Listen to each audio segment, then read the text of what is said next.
से कथा आगु आम से बाबद चर्चा होता आगु भी मुझे दुईथर कही पुरी को आम गोटे पिलिग्रिम सिटी हिसाब से डेभलप करने को चाहूँ।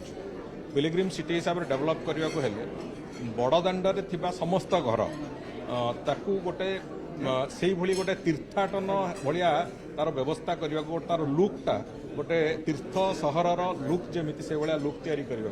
को आम प्रक्रिया आरंभ कर गोटे यूनिफॉर्म हाइट आउ यूनिफॉर्म फ्रंट एलिवेशन ताकू आम गोटे ग्राजुअल प्रोसेस डेभलप करूँ कहीं गोटे प्राइवेट बिल्डिंग भी अच्छी तेणुक सबको गोटे कमन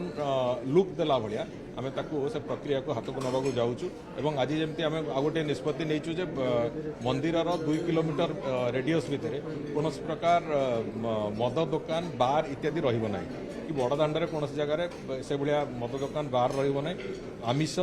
बिक्री भी बंद हम तेणुक ये जमी प्रक्रिया गोटे से भाया से बड़दाण्डे थी समस्त घर जो बड़दाण्ड को एक्सपोज होची से घर गुड़िकर गोटे कमन स्ट्रक्चर पैटर्न